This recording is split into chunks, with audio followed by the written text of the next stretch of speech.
सांबार करण्यासाठी लागणारे साहित्य: तूर डाळ, पाव चमचा हळद, चिमूटभर हिंग, 1 ते 2 मोठे चमचे तेल, अर्धा चमचा मोहरी, अर्धा चमचा मेथ्या, कढीपत्ता, 2 उभे काप केलेले कांदे, 3 उभे काप केलेले टोमॅटो, सोलून चिरलेला लाल भोपळा, शेवग्याच्या शेंगांचे तुकडे, चवीनुसार मीठ, 2 ते 3 सुक्या लाल मिरच्या, 1 मोठा चमचा सांबार मसाला, 1 चमचा धणेपूड, 1 चमचा लाल तिखट, 1 चमचा चिंच गुळाचा कोळ, चवीनुसार मीठ, पाणी, बारीक चिरलेली कोथिंबीर. सांबार करण्यासाठी तूर डाळ धुवून घेत भिजवून घ्यायची आणि हळद, हिंग आणि पाणी घालून मध्यम आचेवर 3 ते 4 शिट्ट्या करत शिजवून घ्यायची. आता मोहरीच्या फोडणीत मेथी दाणे, कढीपत्ता आणि कांदा, टोमॅटो, लाल भोपळा, शेवग्याच्या शेंगा, पाणी आणि मीठ घालून वाफवून घ्यायच्या. आता यात तयार केलेली डाळ घालून एकजीव करायची. आता यात सुक्या लाल मिरच्या, सांबार मसाला, धणेपूड, तिखट आणि चिंच गुळाचा कोळ, चवीनुसार मीठ आणि पाणी घालत याला उकळी काढायची आणि यावर कोथिंबीर घालायची. झालं आपलं सांबार तयार. बटाटा वडा करण्यासाठी लागणारं साहित्य: 250 ग्रॅम बटाटे, 7 ते 8 लसूण पाकळ्या, 7 ते 8 हिरव्या मिरच्या, 1 ते 2 मोठे चमचे तेल, 1 चमचा मोहरी, 1 चमचा जिरं, चिमूटभर हिंग, कढीपत्ता, पाव चमचा हळद, चवीनुसार मीठ, बारीक चिरलेली कोथिंबीर, 1 कप बेसन, 1 चमचा तांदळाचं पीठ, अर्धा चमचा हळद, चिमूटभर खायचा सोडा, चवीनुसार मीठ, तळण्यासाठी तेल. आता बटाटा वडा करण्यासाठी बटाटे उकडून घ्यायचे. आता लसूण, हिरव्या मिरच्यांची भरड करायची. आता बटाट्यांची सालं काढून घेत मॅश करायचे. आता मोहरीच्या फोडणीत जिरं, हिंग, कढीपत्ता आणि तयार केलेला ठेचा घालायचा आणि परतून घेत यात हळद आणि गॅस बंद करून मॅश केलेले बटाटे घालायचे आणि चवीप्रमाणे मीठ आणि कोथिंबीर घालून हे एकजीव करायचं. आता बेसनाच्या पिठात तांदळाचं पीठ, हळद, खाण्याचा सोडा आणि चवीपुरतं मीठ घालून याचं दाटसर बॅटर करायचं. आता अशा पद्धतीने वडे तयार करून पिठात घोळवून घेत गरम तेलात तळायचे आणि अशा पद्धतीने गरमागरम वाफाळत्या सांबाराबरोबर हा कुरकुरीत वडा सर्व करायचा. झाला आपला पावसाळा स्पेशल बटाटा वडा तयार. तर सगळ्यात आधी सांबारची तयारी करूयात. त्यासाठी पाऊण कप इथे मी तूर डाळ घेतली आहे. तर यामध्ये पाणी घालूयात आणि स्वच्छ अशी धुवून घेऊयात 3 ते 4 वेळा. आता यामध्ये पाणी घालूयात स्वच्छ धुतलेल्या डाळीमध्ये. साधारण 1.5 कप पाणी घालते, पाऊण कप डाळ आहे तर. आणि ही डाळ आहे ना भिजण्यासाठी आज ठेवणार आहोत आपण. काय होतं, वडा पण पचायला जड होतो, सांबार पण पचायला जड होतं. डाळ जर आपण भिजवून घेतली तर कम्पॅरेटिव्हली ती पचण्यास हलकी होऊन जाते आणि खूप जड नाही राहत. त्यामुळे एक अर्धा तास आपण ही डाळ भिजण्यासाठी ठेवूयात. आता बटाटा शिजत घालूयात. पाव किलो मी इथे बटाटा घेतलेला आहे. आता या स्वच्छ धुतलेल्या बटाट्यांमध्ये पाणी घालूयात. खूप पाणी घालायचं नाही, अगदी बटाटे पूर्ण बुडतील इतपत. बटाटे शिजायला जितपत पाणी लागेल तितपत पुरेसं आहे. झाकण लावायचं आणि 3 ते 4 शिट्ट्यांमध्ये बटाटे शिजतात. वाफेवर शिजवायचं असेल तर हाय हीटवर 5 मिनिट, पुढचे 10 मिनिटं लो हीटवर.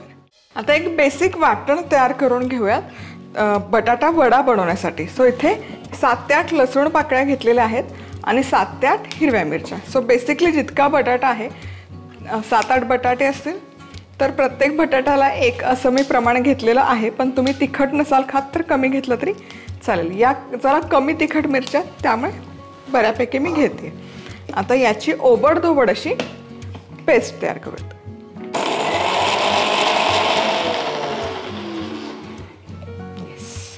खूप बारीक वगैरे करायची गरज नाही. ही अशी कन्सिस्टन्सी पुरेशी आहे. चला तर मग इथे डाळ बरोबर अर्धा तास आहे ना भिजत घातली होती आणि छान फुलली आहे, तुम्ही बघू शकाल. आता यामध्ये घालूयात हळद, पाव चमचा हळद, चिमूटभर हिंग, थोडंसं पाणी आणखी. खूप पाणी घालायचं नाही डाळ शिजताना, नाहीतर ती नीट शिजली जात नाही. आता झाकण लावूयात आणि मध्यम आचेवर 3-4 शिट्ट्या काढून घेऊयात. इथे बटाटा आहे ना छान शिजवून घेतलेला आहे. वा, साल याचे निघालेले आहेत ऑलमोस्ट, याचा अर्थ तो छान आतपर्यंत शिजला गेला आहे. आता हा डिशमध्ये काढूयात. चला, बटाटा आता हलकासा थंड झाला की याचं साल काढून घेऊयात. बटाटे छान असे सोलून झाले की सुरीने आधी रॅन्डम कट करून घेऊयात आणि आता मॅशरने हा मॅश करून घेऊयात. तव्यामध्ये तेल गरम झालेलं आहे. यामध्ये सगळ्यात आधी जाईल मोहरी.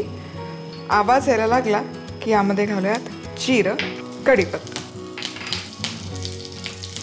फोडणी एकजीव करूया आणि यामध्ये हा ठेचा जो आपण तयार करून घेतला होता, लसूण मिरचीचा ठेचा, हा घालून 1 मिनिटभर परतवून घ्यायचा. हा हा हा, काय खमंग सुवास तरबळतोय या फोडणीचा. आता यामध्ये घालूयात हळद. हळदही एकजीव करायची आणि आता गॅस बंद करायचा. आता यामध्ये घालूयात हा फोडून घेतलेला बटाटा. यामध्ये घालायचं आहे मीठ चवीपुरतं, कोथिंबीर. हे करूयात आता मिक्स. मस्त. आणि हे बटाटा वडा बनवण्यासाठी ही भाजी इथे बनवून आहे तयार. चला, डाळ इथे छान शिजवून घेतलेली आहे.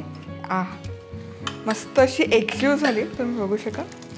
आता ही घोटून घोटून घ्यायची, म्हणजे मग सांबरला छान असा एकसंधपणा येतो. चला, आता सांबर तयार करूयात. तर यासाठी कढईमध्ये तेल गरम केलंय. यात सगळ्यात आधी जाईल मोहरी. मोहरी छान तडतडायला लागली की यामध्ये घालायच्यात मेथ्या, अर्धा चमचा, कढीपत्त्याची पानं, कांदा. 4 ते 5 मिनिटं कांदा आपण परतून घेऊयात. चला, कांदा हलकासा परतत आला की यामध्ये टोमॅटोही घालूया. टोमॅटोचे उभे कापच घालते, हवं असेल तर मोठ्या फोडी करून घातल्या तरी चालेल. तर टोमॅटो हलकासं परतून घेतलं की यामध्ये लाल भोपळा साल काढून त्याच्या फोडी करून घेतल्या ते घालते आणि शेवग्याच्या शेंगा. आता यामध्ये पाणी घालायचं, थोडंसं मीठ घालायचं, म्हणजे भाज्या शिजताना त्यामध्ये मिठाचा अंश जाईल. आणि झाकण न ठेवता, झाकण ठेवायची गरज नाही. 10 मिनिटं या भाज्या आपण छान वाफवून घेऊया. चला, इथे जेमतेम या भाज्या 10 मिनिटं झाकण न ठेवता शिजवलेल्या आहेत, मऊसूत झालेली आहे. ही जी डाळ आपण घोटून घेतलेली आहे, ही डाळ यामध्ये घालणार आहोत. आता ही जी घोटलेली डाळ आहे ना, ही आधी या गरम पाण्यामध्ये एकसंध करून घेऊयात, एकजीव करूयात. छान अशी एकजीव झाली. आता यामध्ये ना सुक्या लाल मिरच्या पण मी घालतीये, फोडणीत घातल्या तरी चालेल. सांबर मसाला, धनेपूड, लाल तिखट आणि हा चिंच गुळाचा कोळ किंवा चटणी आहे, त्यामुळे गुळ मी सेपरेट घालणार नाहीये. ही चटणी माझ्याकडे तयार असते काय, त्यामुळे ही चटणी घालते. त्यात चवीनुसार मीठ घालूयात. पाणी घालायचं, कन्सिस्टन्सी ॲडजस्ट होईल इतपत. आणि हे आता छान असं एकसंध करूयात रवीच्या साह्याने. आणि 10 मिनिटं झाकण न ठेवताच याला एक मस्त उकळी काढून घ्यायची. इथे सांबर मस्त 10 मिनिटं उकळत ठेवलं आहे. तुम्ही बघू शकाल, रंगही बदललेला आहे सांबारचा आणि छान असं एकसंध झालेलं आहे.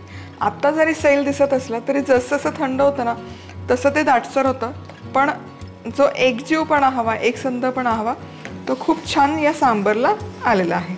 आता गॅस बंद करते आणि यामध्ये घालायचे कोथिंबीर. तर सांबरही आपलं बनून तयार. वडा बनवायचा आहे तर त्याचं जे आवरण आहे किंवा कोटिंग आहे ते बनवूया. तर इथे मी 1 कप बेसन घेतलं आहे. यामध्ये 1 चमचा तांदळाचं पीठ घालते. तांदळाचं पीठ घालणं अगदी ऑप्शनल आहे, नाही घातलं काहीच हरकत नाही. हळद, खायचा सोडा. खायचा सोडा नाही घातला तरी ते बॅटर छान होतं, खुसखुस होतं. याच्यात तुम्ही 1 चमचाभर कडकडीत गरम केलेलं तेल घालू शकता आणि चवीपुरतं मीठ. आता हे सुके जिन्नस छान मिसळून घ्यायचे. थोडं थोडं पाणी घालून थोडंसं दाटसरच पीठ आपण तयार करून.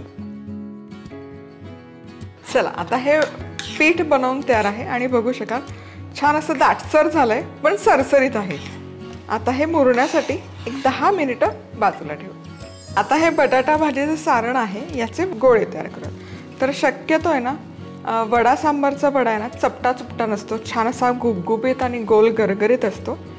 सो तसेच मी इथे आता वडे तयार करते, थोडेसे आकाराला मोठे. आणि हा ठेवूयात आता डिशमध्ये.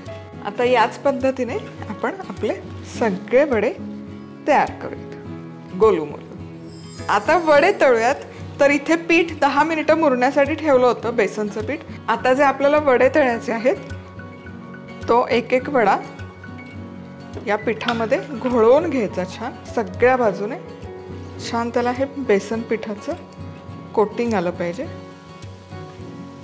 सोडायचं तेलामध्ये.